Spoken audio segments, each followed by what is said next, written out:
सबको जय श्री राधे। दोस्तों, आशा करती हूँ आप सब स्वस्थ होंगे और अच्छे होंगे। तो आइए सुनते हैं आज की कहानी। बहुत समय पहले की बात है। एक नगर में एक साहूकार रहता था। उनके घर में पैसों की तो कोई कमी नहीं थी, लेकिन उनकी कोई संतान नहीं थी, जिसका उन्हें बहुत दुख था। अब पुत्र प्राप्ति के लिए उन्होंने प्रत्येक सोमवार का व्रत रखना शुरू कर दिया और शिव मंदिर में जाकर पूरी श्रद्धा के साथ भगवान शिव और माता पार्वती की पूजा करने लगे। उनकी भक्ति और भाव को देखकर एक दिन माता पार्वती प्रसन्न हुई और उन्होंने भगवान शिव से उस साहूकार की इच्छा पूरी करने का अनुरोध किया। माता पार्वती की इच्छा सुनकर भगवान शिव ने कहा कि हे पार्वती, इस दुनिया में हर प्राणी को उसके कर्मों का फल मिलता है और उसके भाग्य में जो कुछ भी होता है वो उसे भुगतना पड़ता है। लेकिन माता पार्वती जी ने साहूकार की भक्ति का सम्मान करने के लिए और उसकी इच्छाओं को पूरा करने के लिए भगवान शिव से प्रार्थना की।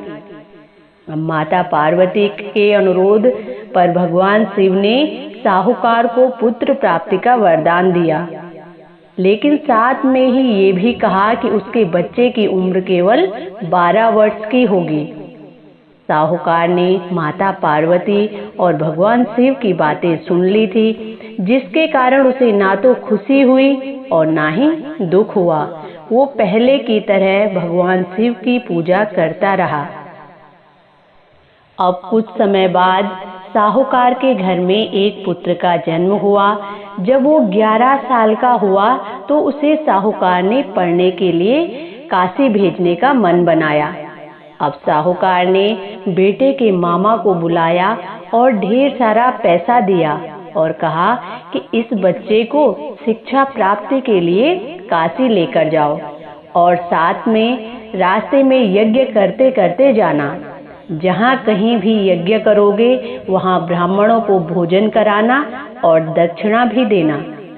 इसी प्रकार दोनों मामा और भतीजे यज्ञ करके और ब्राह्मणों को दान दक्षिणा देकर काशी की ओर चले गए।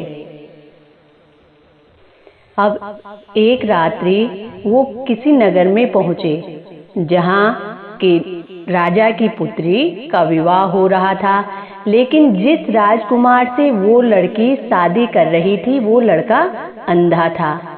अब उस राजकुमार ने अपना ये तथ्य छिपाने के लिए एक योजना बनाई।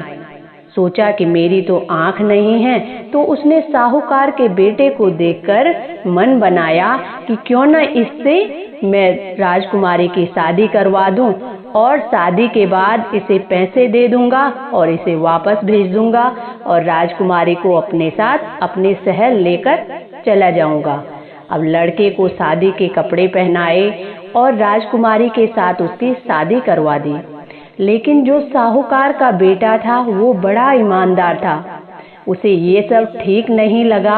उसने मौका पाकर राजकुमारी की चुन्नी के किनारे पर लिख दिया कि तुम्हारी शादी मुझसे हो गई है, लेकिन जिस राजकुमार के साथ तुम्हें भेजा जाएगा वो आंख का काना है और मैं काशी पढ़ने जा रहा हूँ। अब राजकुमारी ने जब ये चुन्नी पर लिखी बातें पढ़ी तो उसने ये सारी बातें अपने माता पिता को बताई। अब राजा ने अपनी बेटी की विदाई नहीं की, जिसके कारण बारात वापस चली गई। उधर साहूकार का लड़का और उसके मामा काशी पहुंच गए और वहां जाकर भी उन्होंने यज्ञ किया। जिस दिन बालक 12 वर्ष का हुआ उस दिन भी यज्ञ हुआ। तभी लड़के ने मामा से कहा कि मेरी तबीयत ठीक नहीं है। फिर मामा ने कहा कि ठीक है, तुम अंदर जाओ और आराम कर लो। अब शिव के वरदान के अनुसार थोड़े ही समय बाद बालक के प्राण निकल गए। मृत भतीजे को देखकर मामा विलाप करने लगे, रोने लगे।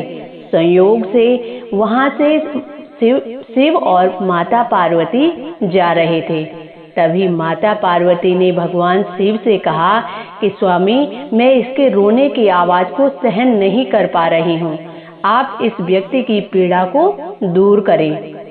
जब भगवान शिव मृत बालक के पास गए तो उन्होंने कहा, ये तो उसी साहूकार का पुत्र है जिसे मैंने 12 वर्ष की आयु का वरदान दिया था।